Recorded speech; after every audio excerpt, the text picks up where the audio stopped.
Bonjour. Bonjour.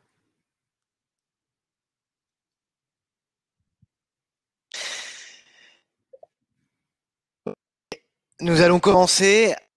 Bonjour à toutes et à tous et bienvenue dans la série de webinaires proposée par le Wagon Marseille pour se préparer aux compétences de demain.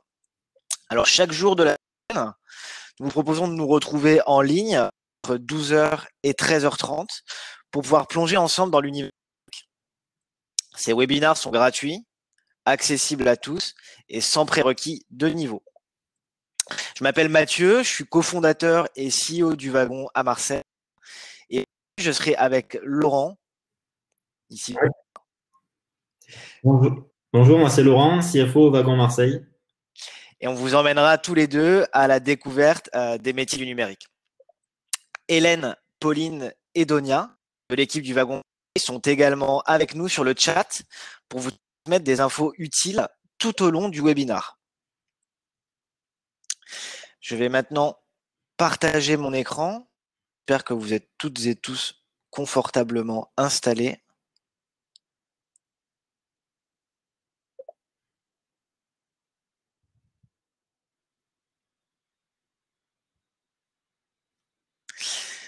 C'est bon, Laurent?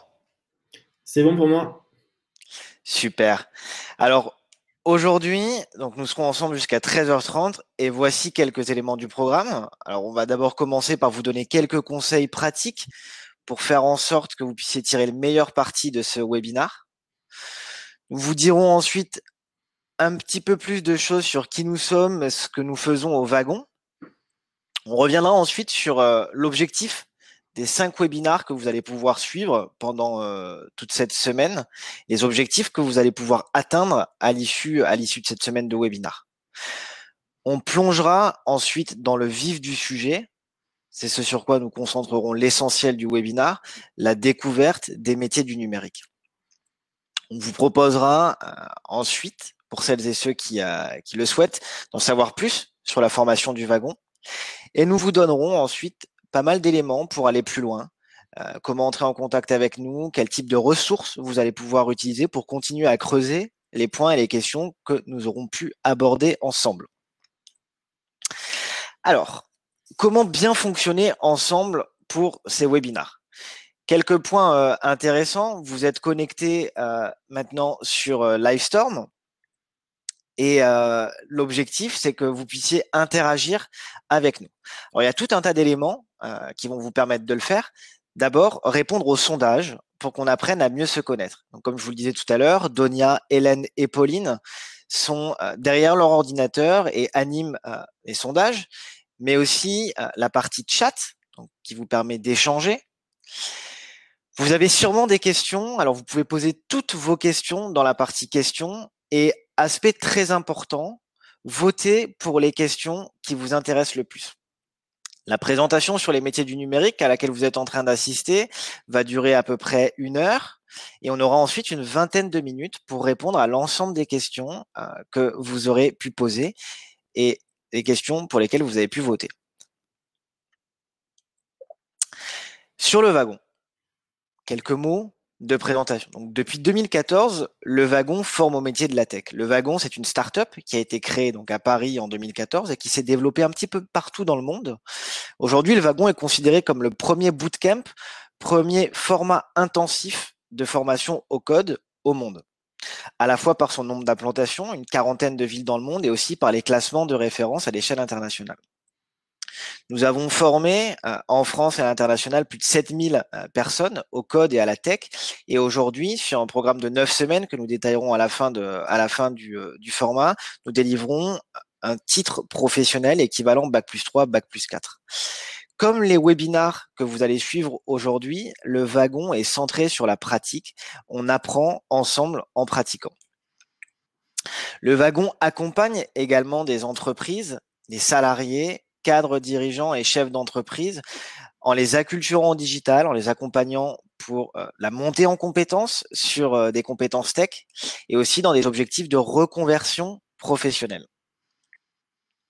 La plupart des personnes qui rejoignent les bancs du wagon ou qui s'intéressent à nos webinars ou à nos workshops viennent booster leur carrière avec le code, soit pour trouver un job en tant que développeur ou développeuse web, soit pour devenir freelance en tant que développeur web, lancer son propre business, sa propre startup en développant son MVP, donc son produit minimum viable, le prototype de site internet ou d'application qui va être utile pour lancer un business, ou enfin travailler à un poste nécessitant de la technique. Les personnes qui vont vous accompagner pendant ces 5 webinars, je vais les présenter assez rapidement. Donc Louis, qui est cofondateur du Wagon à Marseille et qui présentera le webinar de vendredi sur la data. Louis a travaillé à des postes de product manager et data engineer pendant quelques années et il a cofondé avec moi le Wagon à Marseille en 2016. Mathieu, je me suis présenté au début de la rencontre. Flavien, product manager, qui animera le séminaire de demain sur l'UX UI, User Experience, donc l'expérience utilisateur. On reviendra un petit peu plus en détail là-dessus. Laurent, qui a pu se présenter aujourd'hui et qui animera le webinaire avec moi. Et Pauline, qui est Bootcamp Associate au Wagon à Marseille et qui vous parlera de code en codant avec vous une première landing page et d'automatisation. J'espère que vous êtes confortablement installés pour le démarrage de ces webinars. Alors, d'abord, quelques mots sur vous. Je reprends mes petites notes parce que j'ai scrupuleusement noté quelques éléments en voyant les nombreuses inscriptions qui sont arrivées pour ce webinaire. Donc, vous êtes nombreux à vous être inscrits effectivement au webinar et nous en sommes très heureux. Alors, sur les personnes qui se sont inscrites, donc on a des chefs d'entreprise, des décideurs en structure publique ou en collectivité territoriale, des salariés en reconversion professionnelle vers des entreprises du numérique, des salariés ou des agents en poste avec un besoin de mieux comprendre l'univers du numérique pour pouvoir évoluer dans leur poste, des freelances qui travaillent dans l'univers du numérique ou même des créateurs d'entreprises. Vous avez donc des niveaux d'appétence au numérique qui sont très différents, très variables, et soyez rassurés, pour celles et ceux qui se sentent le plus éloignés de cet univers ou qui ne maîtrisent pas nécessairement l'anglais de manière poussée, laissez-vous porter par les webinars et les explications viendront au fil de l'eau. Un point important, je le rappelle, vous avez la partie questions pour poser l'ensemble de vos questions. On répondra à ces questions dans 1 heure à peu près. Et si vous ne trouvez pas réponse à ces questions, vous aurez toute l'attitude pour booker un rendez-vous avec un membre de l'équipe du wagon et qu'on puisse vous en dire plus sur les sujets qui vous intéressent. On parle de questions. Alors, je reviens sur ces questions parce que vous qui nous écoutez pour ces webinaires, vous en avez certainement. Alors, j'en ai listé 3 qui, je pense, peuvent être des questions un petit peu que tout le monde se pose. Par exemple, quelles sont les bonnes pratiques pour lancer un nouveau service ou un nouveau produit digital ? Alors, quand on parle de service ou de produit digital, on parle de sites web ou d'applications web qui peuvent être utilisées par une entreprise à l'interne pour améliorer l'efficacité du travail, ou des nouveaux sites ou nouvelles applications qui peuvent aussi être lancés pour servir des clients en B2B, donc des clients entreprises, ou accompagner des clients particuliers. Notre type de question que vous pouvez vous poser, comment structurer, suivre ou intégrer efficacement une équipe qui travaille au lancement d'un nouveau produit digital. Enfin, 3e et dernière question que certaines et certains d'entre vous peuvent se poser, quels sont les métiers clés au sein d'une équipe tech et quelles sont les compétences nécessaires pour réussir au sein de cette équipe tech? Alors, pourquoi ces webinars? Pour essayer de répondre à l'ensemble des questions qu'on vient de poser. L'objectif également, à l'issue de ces webinars, est de pouvoir vous donner à la fois une vision globale du fonctionnement d'une équipe tech. À l'issue de ces 5 webinars, vous aurez également une meilleure compréhension du contenu et des enjeux de 5 métiers clés. Le métier de product manager, métier d'UX UI designer, métier de développeur web, métier de gros hacker et métier de data analyst. Je ne vais pas épancher sur le sujet puisqu'on reviendra dans le détail de ces webinaires sur chacun de ces éléments.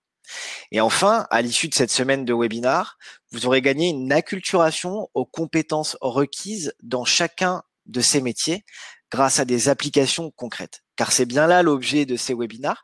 Vous proposez à la fois des éléments de compréhension théorique, mais aussi des applications concrètes pour vous montrer concrètement ce qu'on fait dans chacun de ces métiers. Donc, comment est-ce qu'on va arriver à ces objectifs? Premier webinar, aujourd'hui, lundi 6 avril, on va aller dans le détail des métiers du numérique, des métiers aujourd'hui qu'on peut retrouver de manière assez poussée dans des équipes numériques. À partir de demain, nous parlerons des métiers d'UX UI designer. Donc, dans le séminaire de demain, vous apprendrez à construire un premier prototype de site ou d'application.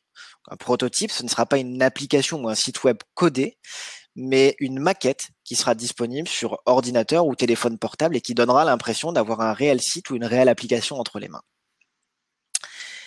Mercredi, avec Pauline, vous vous mettrez dans la peau d'un développeur ou d'une développeuse web. Nous vous expliquerons les bases de la programmation informatique en codant avec vous une landing page. Une landing page qui est la première page web sur laquelle on arrive quand on vient consulter un site internet. Mardi, nous vous parlerons d'automatisation et d'API. Alors, qu'est-ce qu'une API? Une API, ça peut être résumé comme une solution informatique qui permet à des applications de communiquer entre elles et d'échanger mutuellement des services et des données. Facebook, Twitter, Google ont toutes leurs API et vous verrez que ce sont des éléments qui sont très importants pour pouvoir donner de la puissance aux applications et aux sites qui sont créés. Alors, n'ayez pas peur des mots. On parle de gros hacking, on parle d'UX, UI designer, on parle d'API. On parlera vendredi de data analyse, donc analyse de données, comment extraire de la donnée et de la comprendre. Pour certains d'entre vous, vous êtes déjà aguerris à ce vocabulaire et pour d'autres, c'est tout nouveau, ça peut faire un peu peur. L'objectif, c'est de passer ces 5 webinaires avec vous à comprendre, à acculturer, à vulgariser toutes ces notions pour que vous vous sentiez plus fort à l'issue de ces 5 webinaires. Je pense que c'est parti. Après cette petite introduction, nous allons partir ensemble à la découverte des métiers du numérique. Avant d'aller dans le détail des métiers, prenons un petit peu de recul et comprenons le fonctionnement d'une équipe tech. Alors, dans une équipe tech, d'une entreprise tech ou d'une entreprise qui développe un service ou un produit digital, on a 3 types de fonctions. Des fonctions liées au management du produit, des fonctions liées à la tech, donc à la création du produit web, de l'application ou du site en tant que tel, et des fonctions liées au business. Comment vendre, comment travailler le produit pour qu'il soit poussé efficacement sur le marché et pour assurer sa croissance sur le marché. Product manager, product owner, je ne vais pas m'étendre sur ces éléments de métier puisqu'on y reviendra tout au long de la présentation. Donc, dans l'équipe de management, on retrouve les product management et les product owners. Dans l'équipe tech, on retrouve les designers, donc les personnes qui vont concevoir le design du site ou de l'application qui va être produit. Les développeurs qui travaillent au développement technique de l'application ou du site. Les administrateurs système, sysadmin, qui gèrent le réseau et l'infrastructure. Les data scientists qui travaillent à l'exploration de la donnée, à l'utilisation de la donnée, et les operations managers qui gèrent toutes les opérations liées au développement du produit. Et dans l'équipe, on retrouve les customer success managers, marketing manager et l'équipe de sales, donc les vendeurs qui assurent la vente du produit. Encore une fois, on reviendra en détail sur chacun de ces métiers tout au long de la présentation. Comme dans la majorité des contextes professionnels, une équipe fonctionne d'autant mieux lorsque les différents membres de l'équipe sont acculturés aux compétences et aux métiers de ses collaboratrices et de ses collaborateurs. C'est tout l'objet de ces 5 webinaires. Essayer de vous donner des clés pour comprendre ces différents métiers et être capable de comprendre comment fonctionne une équipe tech. Alors, on parlera d'UX UI design en vous donnant les fondations demain. Donc, User experience ou user interface. User experience pour interface utilisateur et user experience pour expérience utilisateur et user interface pour interface utilisateur. L'expérience utilisateur, c'est l'expérience qu'un client ou qu'un usager va suivre sur l'application ou le site, depuis son point de départ jusqu'à l'arrivée de l'action pressentie sur le site. Par exemple, sur Airbnb, ça va être l'expérience que l'utilisateur va rencontrer pour pouvoir réserver un logement. Alors, quand on parle du UX et du UI design, par exemple, il est important que des managers marketing puissent maîtriser les éléments fondamentaux de l'UX ou de l'UI design pour être capable de challenger un autre membre de l'équipe tech que sont les designers, dont l'UX, l'UI est la compétence clé. À quoi est-ce que ça sert maintenant d'avoir des bases en développement web? Des designers, par exemple, qui ne maîtriseraient pas des éléments du développement web, ne seraient pas très à l'aise pour construire des prototypes d'applications ou de sites en pensant à quoi les développeurs web seront confrontés lorsqu'ils devront développer ensuite les prototypes designés par les designers. Donc c'est très intéressant que des designers soient acculturés à des éléments de programmation informatique pour être mieux à même de comprendre ce à quoi va être confrontée une partie de l'équipe tech, les développeuses et les développeurs. Idem pour la donnée. Pourquoi est-ce qu'il est intéressant d'être acculturé à des éléments de données, donc de data? Des managers, par exemple, qui maîtrisent comment est-ce qu'est structurée une base de données, vont être capables de répondre eux-mêmes à des questions business et marketing s'ils comprennent le fonctionnement de cette base de données. Ceci étant dit, après avoir présenté globalement le fonctionnement d'une équipe tech et les différents éléments et métiers qui composent une équipe tech, on va revenir sur quelques éléments de contexte sur les métiers du numérique. Laurent, je vais te passer la parole là-dessus. Je te laisse prendre le relais sur les éléments de contexte et la suite de la présentation. Très bien, merci Mathieu.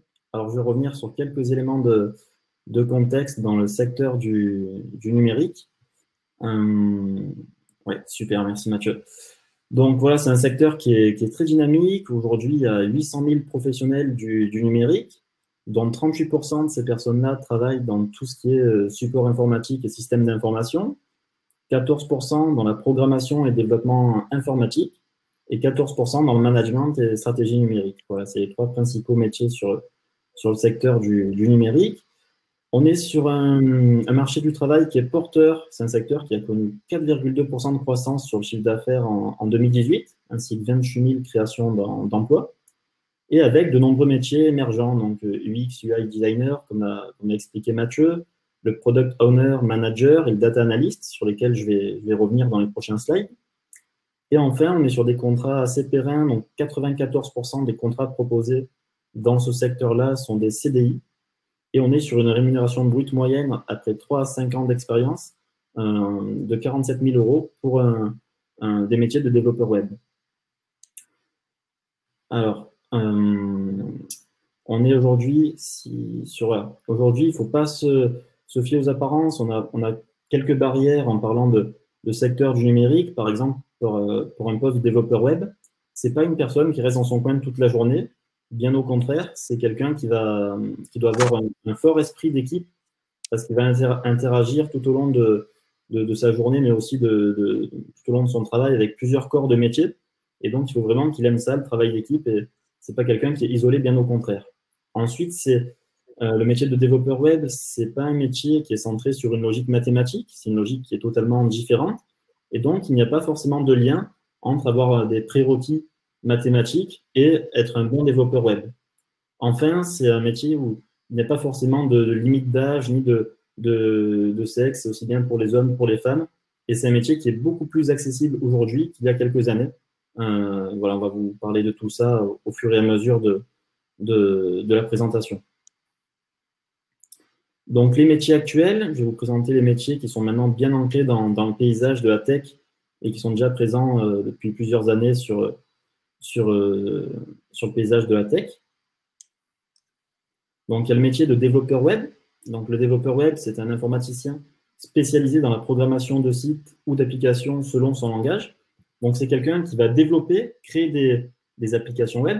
Donc, c'est quelqu'un d'autonome, de curieux, de rigoureux, et c'est surtout quelqu'un qui aime se former tout au long de sa carrière. Il est aussi obligé parce que les langages qu'il a appris vont évoluer, vont être mis à jour. Donc, il doit se former sur toutes les nouvelles spécificités liées au langage qu'il a appris, mais également se former sur de nouveaux langages qui émergent très souvent pour toujours rester efficace et dans le trend de ce qui se fait sur le marché pour être le plus opérationnel possible. Donc, dans les développeurs web, on a plusieurs types de développeurs web. On a tout d'abord le développeur front-end. Lui, c'est celui qui est en charge de développer tous les éléments visibles à l'écran avec lesquels l'utilisateur peut interagir. On a également le développeur back-end. Donc, lui, c'est la personne qui va travailler sur la partie invisible d'une application web. C'est celui qui va développer en fait tout le cerveau et toute la partie logique qu'on ne voit pas forcément à l'écran.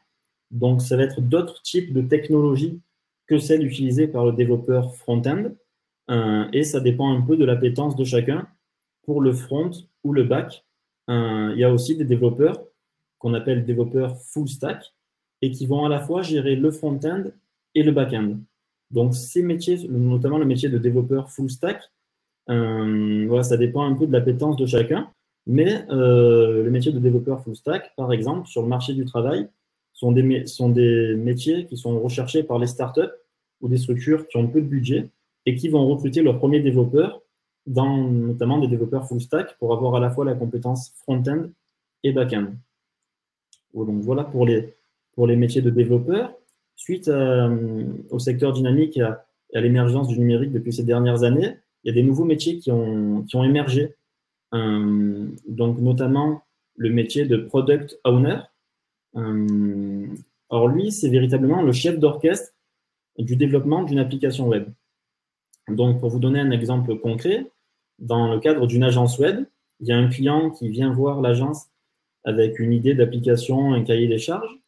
Le product owner, ce qu'il va faire, c'est qu'il va analyser ce cahier des charges, il va essayer de comprendre quelles fonctionnalités vont être développées, d'estimer le temps de développement de ces fonctionnalités et de pouvoir rédiger un devis pour le client ainsi qu'un rétro-planning pour le développement du produit.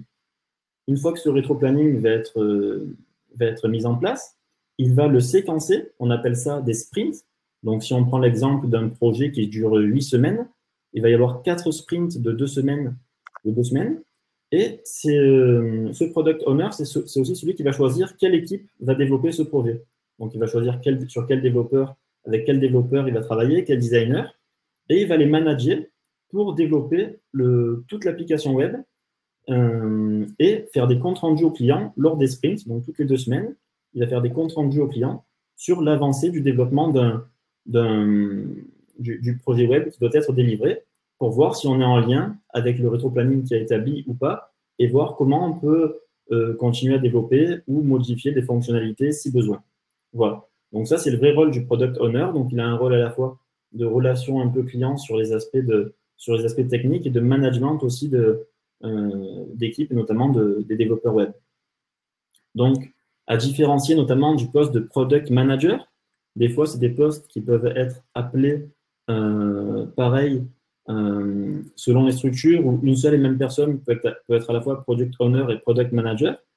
Mais dans des structures un peu plus importantes, les deux fonctions sont bien distinctes et le product manager est la personne qui a la vision globale et stratégique sur les évolutions produits et qui est en lien forcément avec le product owner, mais qui n'est pas au quotidien à manager les développeurs pour faire évoluer l'avancement du développement d'une application web. Voilà pour les métiers de product owner et product manager. On va revenir un peu sur le métier de UX, UI designer. Voilà, Mathieu, on a pas mal parlé précédemment. Donc, UX et User Experience. Donc, le UX designer, c'est la personne qui va être en charge de créer le parcours utilisateur, donc le squelette de l'application. C'est lui qui est en charge de donner la meilleure expérience utilisateur ou de faire en sorte que l'utilisateur aille jusqu'au bout d'un processus d'achat, par exemple sur un site e-commerce. Le UI designer, lui, c'est la personne qui va créer tous les éléments visuels présents sur une application. Donc, par exemple, qui va instaurer la charte graphique, quelle couleur utiliser, qui va créer les boutons, les logos, les tailles des images. Et les éléments du UX et du UI vont ensuite être transmis par les designers aux développeurs front-end ou full stack qui va les implémenter sur les applications web en codant ces éléments-là. Voilà, donc il y a à la fois la possibilité d'être UX designer, UI designer ou UX UI designer. Et aujourd'hui, des profils, par exemple, qui sont recherchés sur le métier du travail, c'est des profils qui ont ces compétences design, mais qui ont aussi des compétences en dev front-end. Voilà, c'est des profils ça fait partie des profils recherchés aujourd'hui sur le marché du travail. Donc ensuite, il y a le métier de growth hacker. Donc lui, c'est la personne qui a pour objectif la croissance rapide d'un produit ou d'un service avec des coûts faibles en utilisant de nouvelles techniques marketing. Concrètement, c'est la personne qui doit faire en sorte, en implémentant des stratégies marketing, de rapporter un maximum d'utilisateurs sur les applications web et un maximum de followers sur les réseaux sociaux. Donc aujourd'hui, pour que les stratégies marketing soient efficaces, il est de plus en plus nécessaire et obligatoire de maîtriser des technicités dev pour pouvoir implémenter ces techniques et gagner en efficacité dans le métier de growth hacker.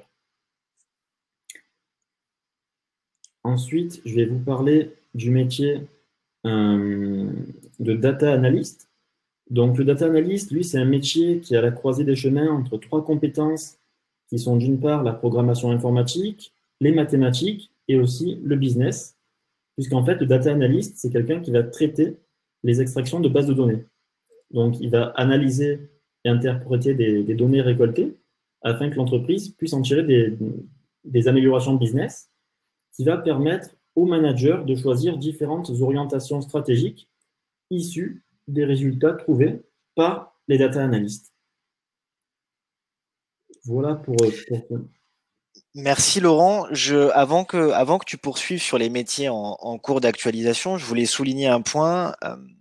Lorsque Laurent vous a présenté les métiers du UX UI designer, les métiers de développeur web ou le métier encore de data analyst, ou celui de gros hacker, c'est vraiment important que vous sachiez que lors des 4 webinars qui vont suivre, de mardi, mercredi, jeudi et vendredi, l'objectif, c'est vraiment de vous faire rentrer dans la de ces métiers-là en vous acculturant à ce que font au quotidien. L'atelier, le webinar d'aujourd'hui, c'est le seul webinar qui va être un petit peu, entre guillemets, théorique, puisqu'on pose les bases, constitution d'une équipe tech, différents métiers qui la constituent. Et ensuite, dès demain, on rentrera vraiment dans des éléments très pratiques et des mises en situation. Voilà ce que je voulais rajouter. Laurent, je te laisse poursuivre. Merci Mathieu. Donc on a vu plusieurs métiers. Là maintenant, on va voir des métiers qui sont en cours d'actualisation. Donc c'est des métiers qui ont évolué au cours des dernières années. Donc, on va commencer par le métier de technico-commercial pour des produits digitaux. Donc, voilà, c'est un métier où aujourd'hui, il est de plus en plus obligatoire d'avoir des compétences tech en plus de compétences commerciales, puisque voilà, donc le métier de technico-commercial, c'est quelqu'un qui va aller chercher des prospects pour les convertir en nouveaux clients. Donc, il faut à la fois qu'il ait l'aspect commercial, mais aussi qu'il ait tout cet aspect technique pour qu'il puisse savoir de quoi il parle et qu'il soit pertinent dans les réponses qu'il va apporter à son prospect. Et c'est cette pertinence-là et cette technicité qui va montrer tout son sérieux et qui va lui faire réussir à lui passer d'un prospect à un nouveau client. Donc aujourd'hui, c'est des compétences qui sont recherchées par des entreprises qui viennent même nous solliciter pour avoir accès à des étudiants passés par nos formations sur des postes de technico-commercial. Ensuite, il y a le métier de account manager. Donc là, il faut à la fois avoir des compétences commerciales et tech. C'est à peu près la même chose que technico-commercial. Sauf que là, on n'est plus dans de la chasse de nouveaux clients, mais plutôt dans de la gestion d'un portefeuille client déjà acquis. Donc là, ça va être on va aller voir les clients, on va discuter avec eux pour comprendre un peu leurs besoins, les évolutions de leurs besoins et tenter de leur apporter à chaque fois les réponses techniques aux besoins demandés. Mais il faut, du coup, pour pouvoir leur apporter les meilleures des réponses, il faut aussi avoir cette vision derrière de ce qu'il est possible de faire et de développer comme fonctionnalité pour pouvoir répondre aux besoins des clients. Donc là aussi, sur ce type de poste-là, dans les entreprises avec des produits digitaux, c'est de plus en plus le cas, on a besoin de ces compétences tech pour être pertinent dans l'ensemble des réponses qu'on va amener à nos clients. Et aussi dans la relation qu'on va avoir a posteriori avec les développeurs pour faire en sorte d'améliorer le produit. Enfin, le métier de Customer Success Manager, là, c'est vraiment la personne qui est garante du taux de satisfaction utilisateur. Voilà, c'est la personne garante du taux de satisfaction utilisateur. Elle est là pour le maximiser. Donc, c'est la personne qui va répondre au téléphone quand les utilisateurs sont perdus sur le site internet ou sont bloqués, qui va répondre sur le chat ou le chatbot. Et en fait, son but, c'est de débugger ou de débloquer les utilisateurs les plus rapidement possible pour faire en sorte qu'ils aient la meilleure expérience utilisateur et de remonter notamment les bugs récurrents aux équipes tech afin de les corriger pour toujours dans le but que l'expérience utilisateur soit la meilleure possible. Voilà, lui, c'est vraiment son métier et c'est très important aujourd'hui qu'elle ait des compétences tech pour pouvoir amener des réponses rapides et pertinentes aux utilisateurs également. Enfin, un dernier métier qu'on va présenter aujourd'hui, c'est le métier de Community Manager. Donc là, on est sur une personne qui va fédérer et animer des communautés sur Internet pour le compte d'une société, d'une marque, d'une célébrité ou autre. Donc, ça demande des compétences de communication, de marketing et aussi des compétences tech, puisqu'aujourd'hui, il est de plus en plus demandé aux community managers, par exemple, de mettre à jour le site vitrine. Et donc, on demande de plus en plus des compétences en dev front-end à des community managers pour être efficace et pour pouvoir répondre à tous les besoins de ce métier-là. Voilà pour le métier de community manager. Mathieu, Laurent, je vais encore une fois te proposer d'intervenir pour revenir sur un point assez spécifique. Donc, dans la description de l'ensemble de ces métiers, on a un élément de base qui revient systématiquement, c'est le code. Donc le code, le langage, hein, la programmation informatique qui est intégré au site ou à l'application. Le code est au site ou à l'application web un petit peu ce que le moteur est à la voiture. C'est ce qui fait vraiment fonctionner le tout. Donc nous, ce qu'on s'efforce de faire au wagon, c'est de donner des éléments de connaissance assez rapides sur le code et le développement web pour avoir soit la capacité à devenir développeur web, soit des compétences techniques nécessaires pour comprendre le moteur du site ou de l'application. On vous donnera à l'issue de ces webinars des ressources qui vous permettront d'aller travailler ces éléments techniques si vous le souhaitez, bien évidemment. Alors les nouvelles tendances permises par le numérique. On va revenir sur ces aspects-là. Aujourd'hui, on vit un contexte qui est un petit peu particulier, le contexte de confinement, et ce contexte-là met en exergue plusieurs tendances qu'on peut rencontrer aujourd'hui dans les différents métiers du numérique. Alors, la première, expérience entrepreneuriale, on n'est pas vraiment en lien avec la période qu'on est en train de vivre, mais ça, c'est un point qui est assez intéressant.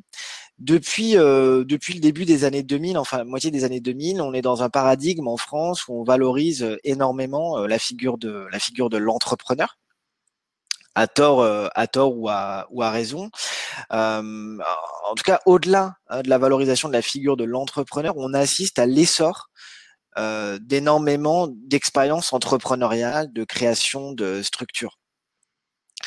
L'expérience entrepreneuriale dans l'univers de la tech être d'autant plus facilité, maîtrise les éléments de base qui permettent de créer le début d'un site ou d'une application web. C'est sur cette base que s'est créé d'ailleurs le wagon en 2014, c'était de dire pour pouvoir vous lancer votre startup ou lancer votre site, vous avez plusieurs manières de le faire. Recourir à une agence, passer par de longues études, 2-3 ans d'études pour apprendre à coder, ou passer par un parcours court de 9 semaines pour maîtriser les compétences clés du code qui, à l'issue de ces 9 semaines du wagon, vont vous permettre de lancer votre premier site ou votre premier produit web. Tous les logos aujourd'hui qui apparaissent sont des logos de start-up qui ont été créés par des étudiants et étudiantes du wagon, des startups qui de manière cumulée ont levé un petit peu plus de 80 millions d'euros à la date d'aujourd'hui et continuent à créer de l'emploi. Tout ça pour vous dire que si vous avez une idée de projet tech ou de projet numérique, gagner par vous-même des compétences techniques sera toujours utile pour lancer votre première version de site ou d'application ou pour comprendre les personnes avec lesquelles vous allez être amené à travailler. C'est valable pour des entrepreneurs, mais c'est valable également pour des intrapreneurs.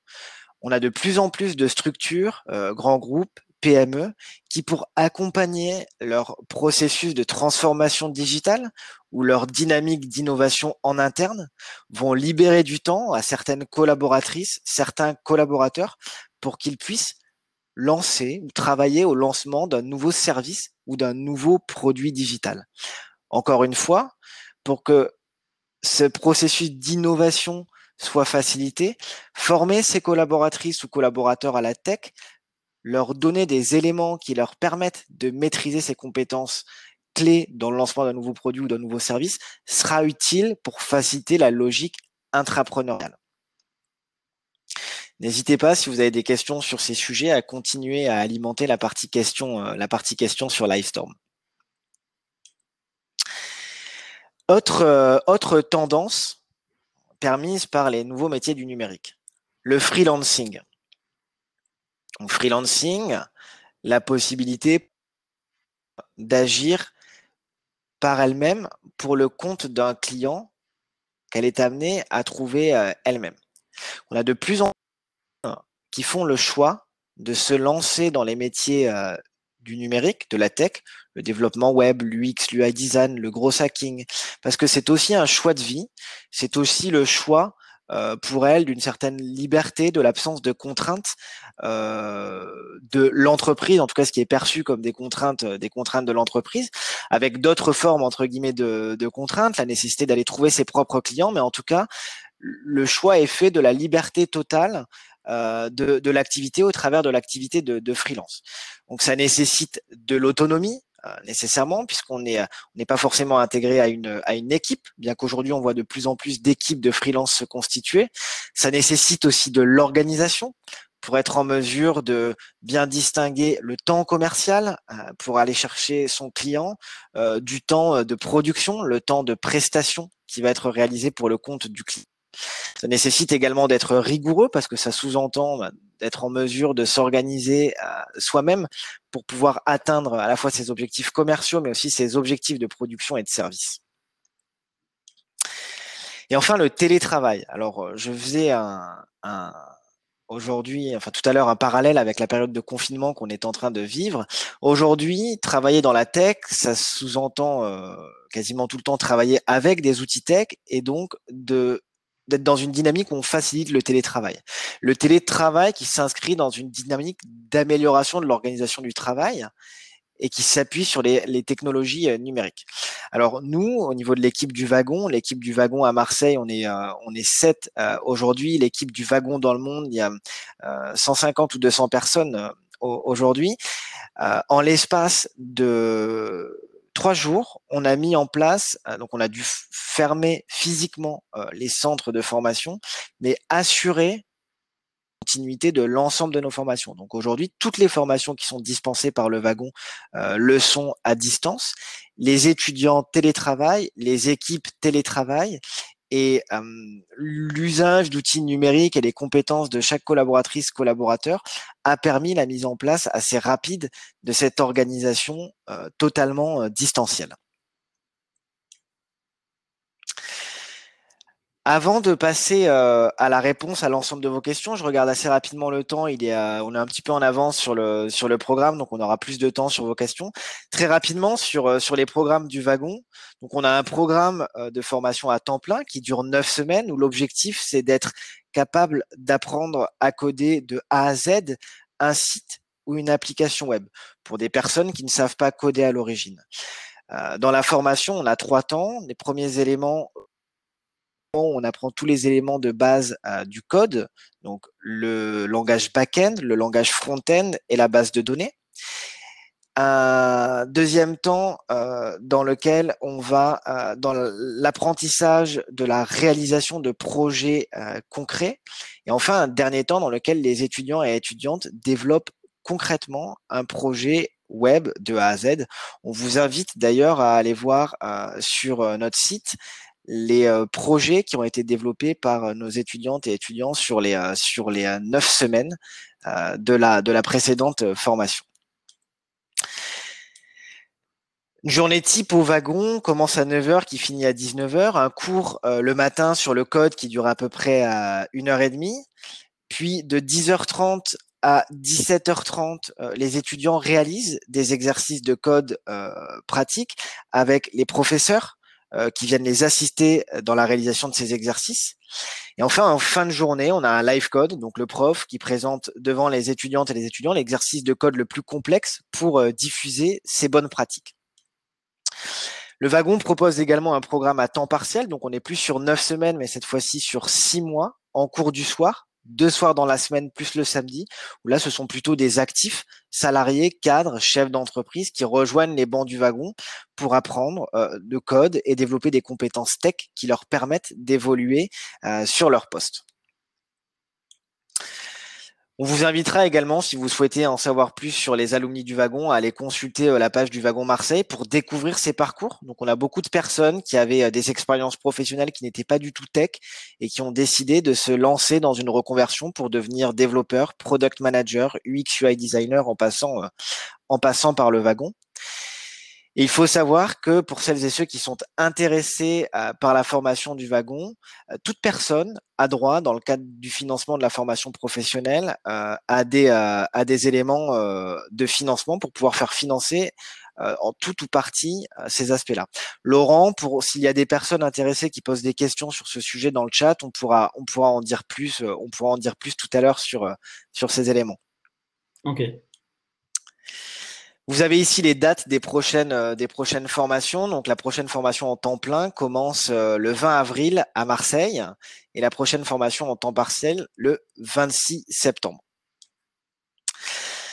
Par rapport au sujet que nous avons abordé à l'instant, les métiers du numérique, on va vous donner quelques conseils pour aller plus loin. La première des choses, c'est participer à des ateliers d'initiation. Donc là, vous avez des exemples avec les webinars du wagon. On vous propose des ateliers gratuits, ouverts à tous. On vous invite à suivre les groupes Meetup et Eventbrite de structures qui proposent ce même type d'événements sur lesquels vous allez pouvoir rentrer dans des compétences tech, rentrer dans des connaissances qui vont vous permettre de développer gratuitement les compétences que vous souhaitez creuser. On vous invite aussi à aller rejoindre des plateformes en ligne comme Codecademy ou Open Classroom pour travailler les sujets qui vous intéressent sur le design, sur le code, sur la data. Vous avez énormément d'éléments mis à disposition gratuitement sur le web pour vous permettre de creuser par vous-même ces différentes compétences. Évidemment, rencontrer des personnes qui se sont reconverties dans ces métiers ou qui se sont formées à ces métiers. Donc, toutes les formations du monde sont intéressantes. Maintenant, rencontrer des personnes qui sont passées elles-mêmes par ces démarches, c'est intéressant. Sur le wagon, quand on sera en mesure de réouvrir nos portes, on vous invite évidemment à venir à tous nos événements en présentiel qui vous permettront de rencontrer la communauté du wagon, la communauté tech à Marseille et être mis en relation avec des personnes qui pourront être intéressantes pour vous dans leur parcours. Et enfin, si vous êtes conquis par l'idée de vous former, évidemment, identifiez la formation et le format qui s'adapte le mieux à votre profil. Dans tous ces webinars, on vous transmettra donc du contenu supplémentaire. Pour toutes les personnes qui se sont inscrites, vous recevrez un mail à l'issue de ce premier webinar dans lequel on vous donnera des liens vers des ressources additionnelles qui vous permettront d'aller creuser aujourd'hui donc plus de choses sur les différents métiers du numérique. Et sur les prochains webinars qui suivront, vous recevrez systématiquement un email avec de nouvelles ressources qui vous permettront de creuser le sujet abordé dans la journée.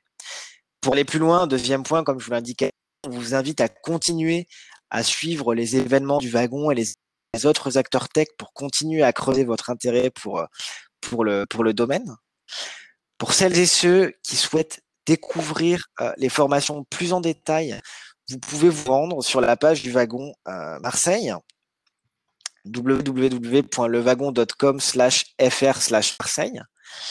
Et enfin, après la séance de questions-réponses qu'on va avoir tout de suite, vous avez encore envie de discuter de vos projets, vous avez des questions complémentaires sur lesquelles vous souhaitez qu'on échange individuellement, vous pouvez booker un rendez-vous en suivant ce bit.ly/rdv_lewagon, le lien que vous voyez ici à l'écran, et vous pourrez comme ça booker un rendez-vous de 30 minutes avec une personne du wagon à Marseille pour nous en dire plus sur vos projets, pour votre entreprise, ou votre parcours de formation, ou toutes les questions que vous pouvez vous poser.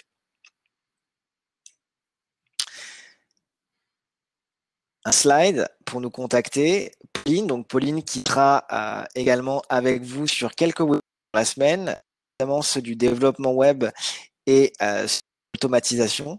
Notre bootcamp associate, donc n'hésitez également à la contacter si vous avez plus de questions.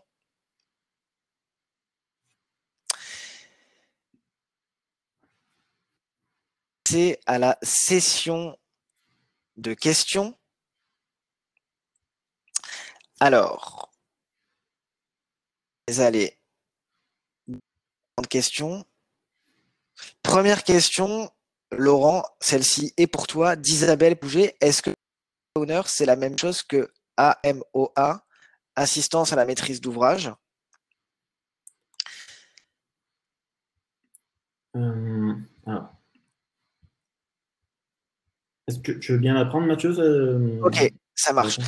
Alors, on répondra à cette question de manière plus précise par mail. Isabelle, on vous transmettra des éléments. Marc Laguanel, dans un monde prochain très certainement tourné autour du code, comment voyez-vous le futur au niveau de la maintenance, contrôle et audit de code en lien avec la qualité d'info?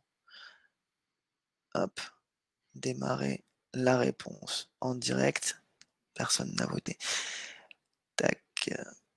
Alors, je reprends la question, Marc, pour bien la comprendre. Alors, sur ces sujets-là, on a un élément qui est assez important, donc c'est faciliter la maintenance du code par l'amélioration continue des process autour du code, et le CTO du wagon a également une réponse sur ce sujet par email. Alors je vois, si c'est bon, les questions ont été upvotées. C'est la première fois qu'on fait ce webinar sur Livestorm, donc on récupère les questions au fil de l'eau. Durant le bootcamp, est-ce qu'il y a une introduction ou une partie concernant le SEO? Alors, il n'y a pas de partie en tant que telle dédiée au SEO, mais on distille des bonnes SEO dans les différents cours, Fadila. Je reprends une question de Raphaël. Quelle est la différence entre Product Owner et Account Manager? Account Manager, c'est une personne qui va gérer des clients. Donc, il va gérer un portefeuille client en essayant de comprendre des besoins clients, l'accompagnant sur ses besoins de nouvelles fonctionnalités. Donc, c'est vraiment une activité de gestion clientèle, alors que le Product Owner, c'est une activité de management de développeurs web dans le cadre de la construction d'une application web de A à Z. Voilà pour les principales différences sur cette question. Merci Laurent. Pauline va prendre la main pour répondre à une question. Pauline, est-ce que tu es avec nous? Je ne sais pas. Bonjour. Oui. Bonjour. Bonjour à tous. Oui, je vais répondre à la question d'Isabelle sur est-ce que Product Owner est la même chose que AMOA. Donc, en fait, souvent, c'est assez confondu. Les deux peuvent se confondre. En fait, en réalité, le Product Owner, c'est un rôle en fait qu'on voit dans une organisation agile. C'est un membre en fait d'une équipe, souvent issu donc de la méthodologie agile qu'on appelle Scrum. Donc, effectivement, ça se rapproche de la MOA, mais en fait, ça va respecter des codes et des rituels agiles. Ce que l'AMOA ne fait pas souvent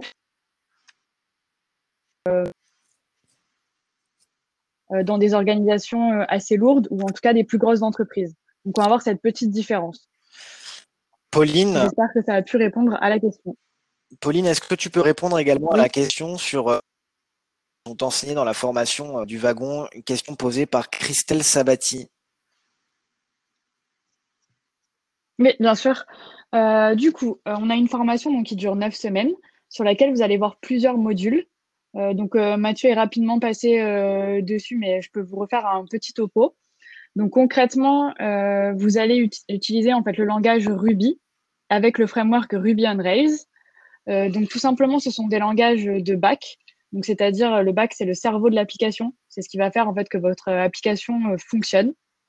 C'est ce qui ne se voit pas, mais qui fait qu'elle fonctionne. Donc, pour cela, vous allez voir Ruby. Vous allez voir les bases de données avec SQL. Et vous allez également voir la programmation orientée à objet. Donc, tout simplement, commencer à avoir une structure d'application. Par la suite, on va passer sur le front, donc ce qui se voit et qui fait que votre application ressemble à quelque chose, ou en tout cas qu'elle donne envie aux utilisateurs d'aller sur votre site. Donc pour ça, vous allez apprendre le langage HTML, CSS et JavaScript. Donc ça, on pourra aussi, vous allez voir les bases donc mercredi quand on va faire le webinaire sur la landing page. Donc HTML, c'est la structure, CSS, c'est le style, et JavaScript, c'est ce qui fait un peu des animations sur le site. Dans un troisième temps, on va avoir le framework Ruby on Rails. Donc ça va vous permettre d'automatiser la création d'une application beaucoup plus rapidement et donc d'être assez efficace et de pouvoir sortir en fait des MVP, donc un minimum viable product, très rapidement. C'est ce que font en fait nos étudiants lors des semaines projets. Ils utilisent le framework Rails pour sortir deux projets. Donc, un projet type Airbnb et un projet qui aura été sélectionné lors d'une soirée Merci Pauline, je par vais les compléter étudiants. tes éléments de réponse à quelque chose et je te laisse te préparer à une question de Christelle Sabati. Qu'est-ce que le SEO? On répondra ensuite à une question de Dominique Pascal, comment être freelance sans carnet d'adresse. Alors, pour compléter, tu disais, Pauline, donc il y a pas mal de mots en anglais, de choses qui semblent peut-être un petit peu pour certaines et certains vous, HTML, CSS, framework, Ruby on Rails. Il faut savoir que le pari du wagon, celui qu'on fait dans les webinaires et celui qu'on fait dans les 9 semaines également de formation, c'est enseigner à des personnes qui ne maîtrisent pas la tech ou qui ne savent pas coder le langage, des langages de programmation informatique qui leur permettent d'être autonomes à l'issue de la formation. C'est un pari qui est réussi aujourd'hui parce qu'on a formé plus de 7000 étudiants dans le monde et que la plupart d'entre eux sortent avec des compétences tech très poussées, avec une capacité à se faire comme développeur web ou UX, UI designer et product manager. Pauline, je te laisse répondre sur le SEO. Oui, bien sûr. Donc, le SEO, en fait, c'est l'art d'optimiser en fait le référencement naturel. Donc, c'est ce qu'on appelle en fait quand un site internet va être reconnu par les moteurs de recherche, donc type Google, Yahoo, Mozilla, etc. Donc, c'est un peu en la différence qu'on va avoir avec du référencement payant, donc on appelle SIA. Voilà. Donc, en fait, il y a certaines pratiques qu'il va falloir respecter pour être sûr que son site soit bien référencé auprès de Merci Google. Pauline. Kevin Lippmann, dans la partie questions, Kevin, vous nous posez des questions sur le langage Ruby qui semble être moins recherché. vous posez également des questions sur le métier de gros hacker. Pauline, je te laisserai répondre sur le gros hacking et je répondrai sur le langage Ruby. Mais pour Dominique, donc sur la question comment se lancer en tant que freelance sans avoir de carnet d'adresse. Alors c'est une excellente question. C'est la question que beaucoup des candidats ou des étudiants et étudiantes qui passent par le wagon se posent. Il est très important de trouver sa communauté. C'est sa communauté bien souvent qui va permettre de développer son carnet d'adresses. Je peux vous parler de deux communautés que je connais bien, celle du wagon évidemment, et également une communauté à Marseille qui s'appelle Digital Village. La plupart des étudiants qui passent par le wagon veulent se lancer en freelance ensuite derrière, jeunes ou moins jeunes, mais effectivement n'ont pas ces premiers contacts. Et généralement les premiers projets sur lesquels ils vont travailler en tant que développeur web ou product manager sont des projets qui sont apportés par les alumni, par les diplômés du wagon à Marseille, mais aussi par d'autres diplômés du wagon dans le monde. On a aujourd'hui un chat, un outil qui s'appelle Slack, sur lequel on retrouve les 7000 étudiants du wagon dans le monde, avec notamment des channels, donc des canaux pour partager des projets, des opportunités d'affaires et qui permettent du coup à ces freelances, nouvellement devenus freelance, de pouvoir trouver des projets. Pour revenir sur la communauté du Digital Village, c'est aussi une communauté de freelance. Donc ils sont présents dans plusieurs villes, ils sont présents à Marseille sur le Vieux-Port et l'objectif de Digital Village, c'est de mettre en relation des freelances de l'univers de la tech pour les aider à travailler ensemble sur un certain nombre de missions. Vous avez également plein de sites qui permettent à des freelances de poster leurs compétences, leurs sujets d'intérêt et du coup d'être démarchés également par des clients ou vice-versa. Donc il est important, en résumé, d'aller trouver sa communauté et d'aller valoriser sa présence également sur des sites dédiés à ça. J'espère que ça répond à votre question, Dominique. Kevin. Ouais. Oui. Du coup, pour répondre à ta question, Kevin, donc déjà bonjour Kevin, parce que Kevin, je l'ai déjà rencontré au wagon. Désolée. Du coup, pour répondre à ta question, on n'aborde pas que le développement web au wagon. C'est vraiment ça qui est important, c'est que vous voyez plein de sujets, notamment effectivement comment construire un produit web, donc avec une journée qui s'appelle Product Design. Effectivement, la base, c'est le développement, mais il y a d'autres sujets qui sont abordés. Au niveau du gross hacking, vous allez voir en fait la partie API, c'est-à-dire comment construire des API avec Rails et comment en fait gagner du temps en utilisant des API web qui sont déjà disponibles. Par exemple, pour te donner un jour en fait au wagon, il y a un jour où vous allez apprendre à utiliser une API qui s'appelle Stripe. Et tout simplement, Stripe, c'est une API qui permet d'implémenter du paiement sur un site internet. Et donc, en fait, on a des développeurs qui se sont mis ensemble. Donc, maintenant, c'est une entreprise qui ont créé cette API et qui est mise à disposition donc, pour des autres personnes et qui leur permet, au lieu de coder eux-mêmes tout ça de zéro, d'utiliser ces informations et donc d'implémenter cette API Stripe sur leur site internet et de gagner du temps. Donc oui, vous allez voir des bases du métier de gros. Merci Pauline. Kevin, ta deuxième question sur le langage Ruby. Finalement, le choix du langage dans la formation, en tout cas du wagon, importe peu. Je vais revenir là-dessus en détail. C'est un choix qu'on a fait qui est important dans un sens. Ruby est un langage qui permet d'apprendre très facilement le code.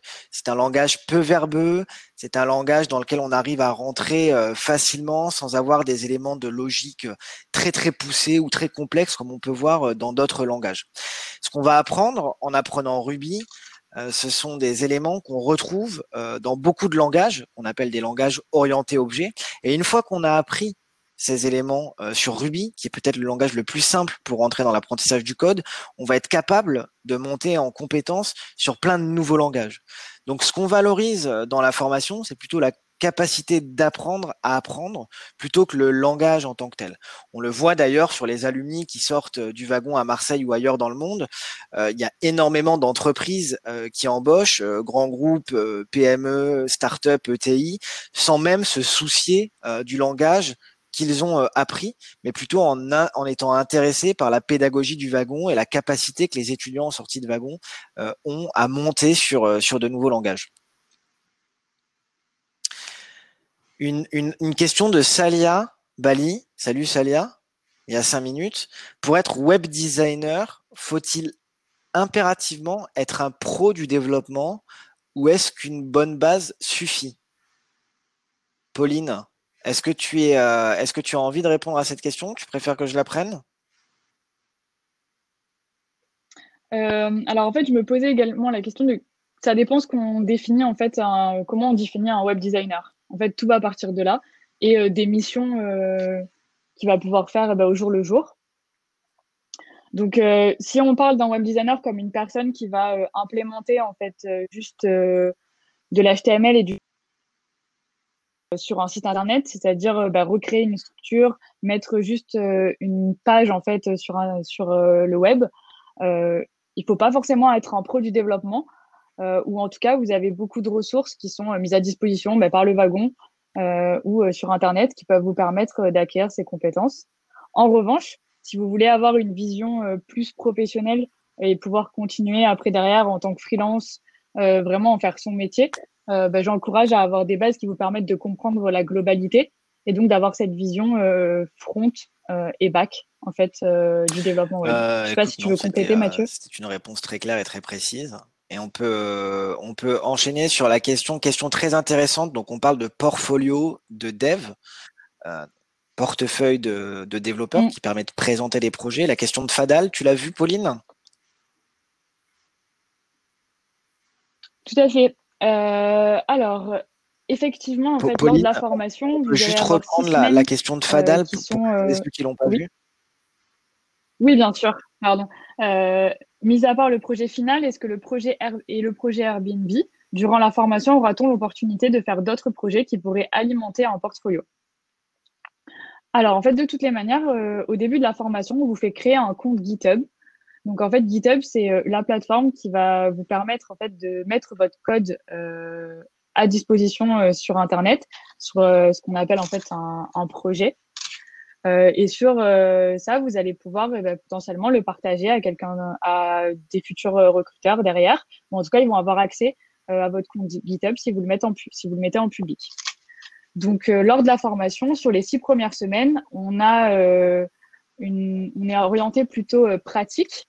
Donc là, vous allez continuer à apprendre pendant 6 semaines avec juste un cours de 1h30 le matin et ensuite des challenges toute la journée. Des challenges plus ou moins complexes lors de cette montée en compétences. Et après, une fois que vous avez appris en fait toutes les bases, on vous fait passer en mode projet, donc avec le projet Airbnb et le projet final. Donc c'est déjà 2 bons projets que vous pourrez montrer sur votre portfolio. Et après, on a plein de bonnes histoires racontées en fait sur ce que nos étudiants ont fait après. Et souvent, ils continuent à bosser sur ces projets ou à prendre un autre projet après pour faire monter leur portfolio et que leur portfolio montre en fait exactement ce qu'ils savent faire à la fin de la formation à des recruteurs ou à des aussi potentiels employeurs, que ça soit en freelance ou en CDD. Super, merci Pauline. Vous avez peut-être des questions sur la présentation du jour également, sur les métiers du numérique. Peut-être que ça vous a apporté des réponses, peut-être que ça a soulevé des questions. N'hésitez pas à nous les poser dans le chat pour nous permettre, dans la partie questions, pardon, pour nous permettre de vous y répondre. Et si vous avez également des questions sur les webinars à venir, n'hésitez pas également. On est là, on a encore une vingtaine de minutes à passer ensemble. Enfin, si certaines personnes sont intéressées par des entretiens individuels pour aller plus loin sur certains sujets ou qui souhaiteraient aborder des questions, pas nécessairement dans le cadre de ce webinar, n'hésitez pas à booker encore une fois un rendez-vous. Hélène, est-ce que tu peux poster l'adresse qui permet de booker un rendez-vous avec l'équipe du wagon dans la partie chat?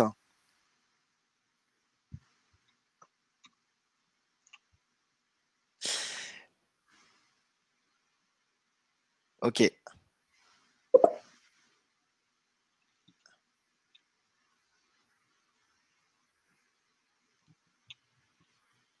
Hop, on repart dans la partie questions.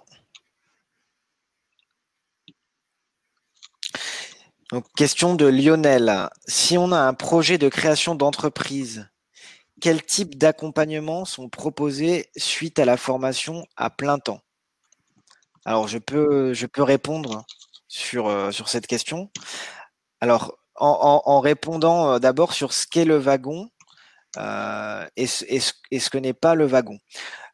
Aujourd'hui, le wagon donc, est une école de formation au développement web et l'objectif, notamment pour les créateurs d'entreprises, c'est de leur donner la possibilité d'avoir une application web ou un site web développé à l'issue de ces 9 semaines pour ensuite partir sur le marché, commencer à le vendre à des premiers clients, à les trouver de premiers investisseurs.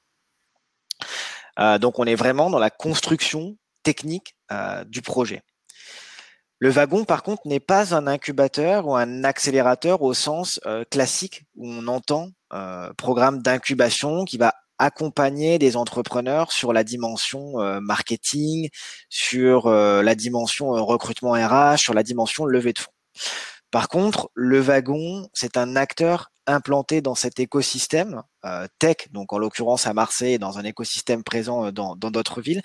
Et on a un réseau d'incubateurs, on a un réseau d'accélérateurs, on a un réseau de partenaires financiers et on s'efforce avec l'équipe du wagon pour chaque entrepreneur d'apporter un accompagnement ad hoc en actionnant les bons leviers et les bons réseaux qui vont permettre à cet entrepreneur de répondre à des questions.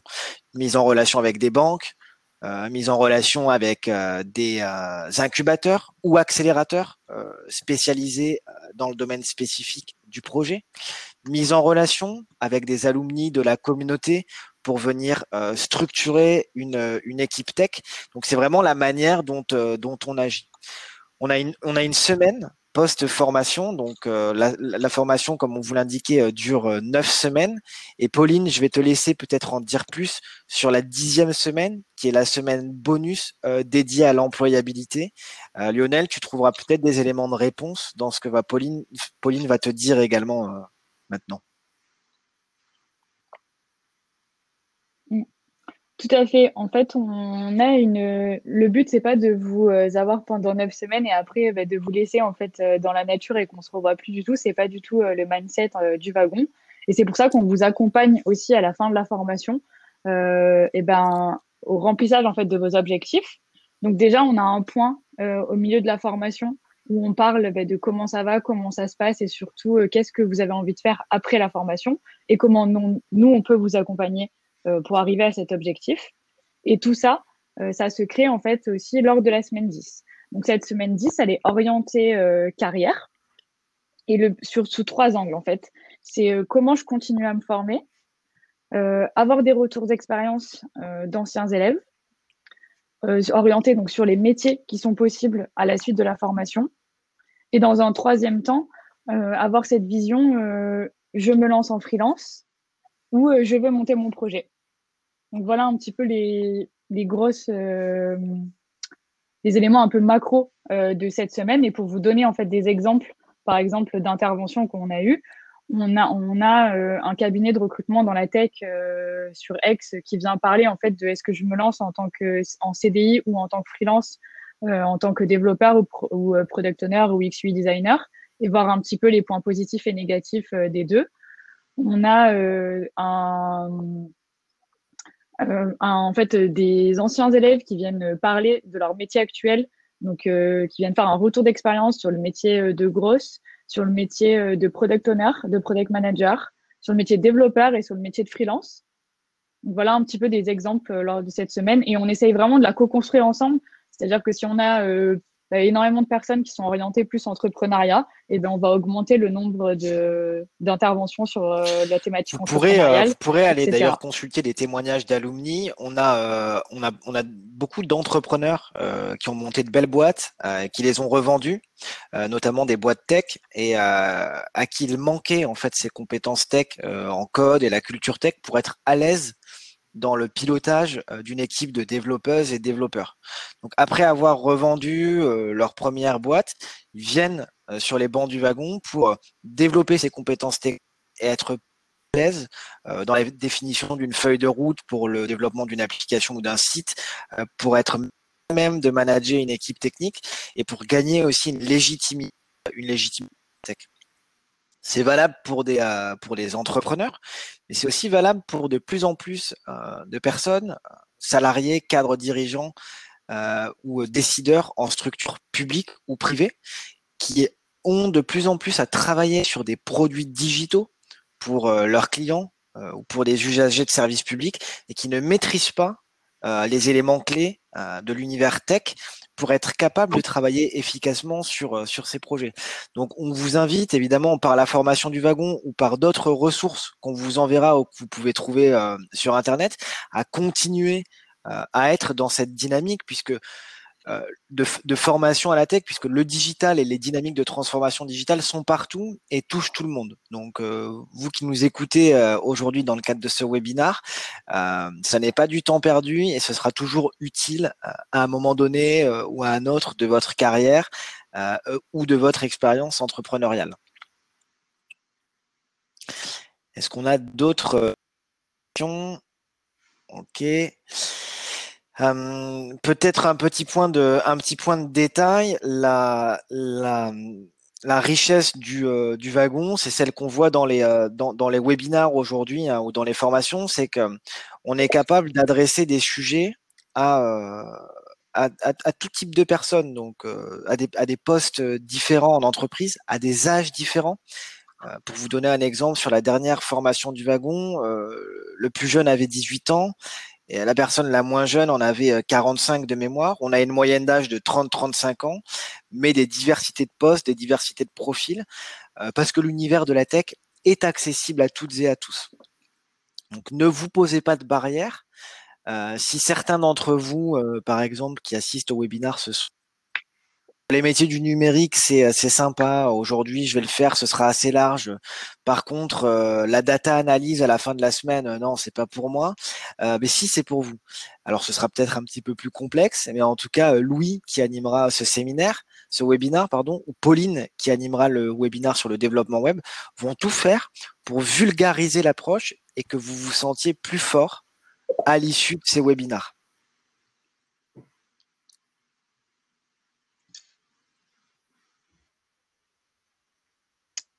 Mathieu, on a une question donc, dans la partie question de Salia. 9 semaines de formation, Oui. quand la plupart des écoles visent un bachelor, donc par exemple 3 ans, est-ce réaliste? La plupart. Attends, je vais sur la question. Oui, ok, je comprends. Est-ce réaliste? Ouais. Eh bien, j'ai envie de vous dire oui à 150%. Donc, preuve en est aujourd'hui. Donc, aujourd'hui, comme je le disais, à l'issue des 9 semaines du wagon, on délivre un titre qui est un équivalent bac+3, bac+4. Donc oui, on peut se dire en 9 semaines, en fait, comme si je faisais 4 ans d'études. Alors oui, la force du wagon aujourd'hui, c'est ça. C'est par par la manière dont est structuré le programme pédagogique, par la mise à disposition d'un certain nombre d'outils, notamment une plateforme sur laquelle on retrouve les cours, les exercices pratiques et tout un tas de ressources, plateforme qui est accessible à vie par nos étudiants, et par le fait qu'on donne ces compétences qui vont permettre d'apprendre à apprendre. On a énormément d'étudiants et d'étudiantes qui sortent et qui trouvent dans les 3 mois un poste de développeuse, développeur web, un poste de product manager, qui se lancent en freelance ou qui sont capables de pousser leur MVP sur le marché. On a énormément de success stories aujourd'hui. Ça marche. Ça marche à Marseille et ça marche dans 40 villes dans le monde aujourd'hui. On peut vous inviter à aller voir la rubrique témoignages d'alumni du wagon Marseille. Je pense que Pauline vous enverra le lien dans le mail qui suivra ce webinaire. Tout à fait. Donc oui, clairement, ça marche.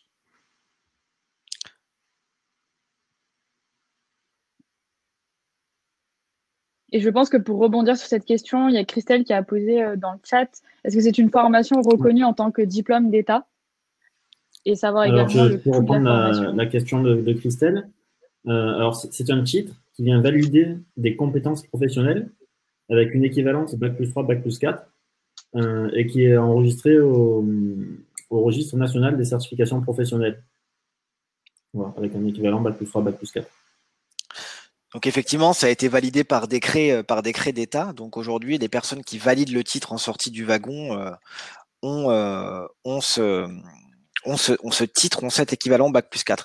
Question sur le coût, Laurent, et les financements peut-être pour Caroline. Oui, alors le coût de la formation à temps plein ou à temps partiel, c'est 6 000 euros.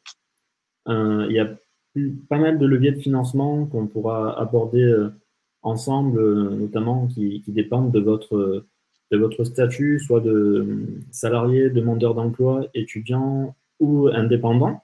Et selon votre profil, on a pas mal de leviers qu'on peut accéder ensemble, que ce soit auprès de Pôle emploi, sur votre compte personnel de formation. Alors, information très importante, peut-être juste que je peux parler 30 secondes de ça. Le compte personnel de formation, c'est un compte sur lequel vous cotisez par rapport à des années que vous avez travaillé en tant que salarié.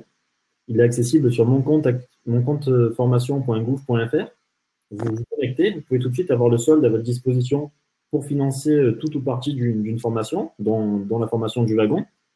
Et si vous avez travaillé avant 2015, ce qui est très important, c'est de rentrer le nombre d'heures GIF que vous pouvez trouver sur votre bulletin de paie de janvier 2015 ou de décembre 2014, qui va venir incrémenter encore plus votre montant CPF pour que vous puissiez disposer d'un budget plus important. C'est important que vous le fassiez avant décembre de cette année, sinon vous allez perdre les heures GIF qui n'auront pas été renseignées. Voilà. Et ensuite, je vous invite à prendre rendez-vous pour nous contacter pour justement creuser ensemble des leviers de financement auprès de Pôle emploi ou notamment auprès de la BNP Paribas avec laquelle on a mis en place un partenariat pour toutes les personnes qui postulent au wagon, qu'elles puissent avoir un prêt à conditions très avantageuses sur le taux, mais aussi le différé de remboursement qui peut aller jusqu'à 5 ans. Christelle pose des questions. Titre RNCP. RNCP, c'est Registre national de la certification professionnelle. C'est le registre d'État qui délivre les titres qui ont valeur de titre sur le marché de l'emploi en France. Et Christelle, pour répondre également à votre question, oui, c'est 6 000 euros pour la formation à temps plein ou 6 000 euros pour la formation à temps partiel. À savoir que c'est exactement le même contenu qui est proposé, mais la durée diffère. On est sur 9 semaines à temps plein pour les personnes qui peuvent se libérer sur 9 semaines et 6 mois à temps partiel. Un équivalent de 350 heures, qu'on soit à temps plein ou à temps partiel.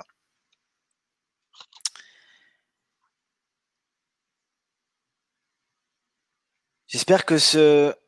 Ok. Dragiz Kolchik. Si on possède déjà un site de vente en ligne depuis 5 ans, quelle formation proposez-vous pour vous perfectionner et afin d'améliorer les ventes et la notoriété? Est-ce que vous pouvez... alors, ce qu'on peut vous proposer, serait-ce possible de faire la formation au contrat pro? Ce qu'on vous propose, c'est une question qui est un petit peu spécifique. Dragiz, on peut vous proposer de booker un entretien avec nous. On pourra vous répondre de manière un peu plus ad hoc sur ce sujet-là. Laurent, une question de Christelle. Serait-il possible de faire la formation en contrat pro? Ben non, pour l'instant, les formations ne sont pas accessibles en contrat pro. Christelle, on peut vous inviter également à booker un entretien avec nous, hein, puisque vous avez l'air d'avoir pas mal de questions. On pourra y répondre également de manière détaillée dans le cadre d'un entretien. Est-ce que vous êtes toutes et tous prêts pour les webinaires un peu plus techniques et poussés qui vont commencer demain, on l'espère?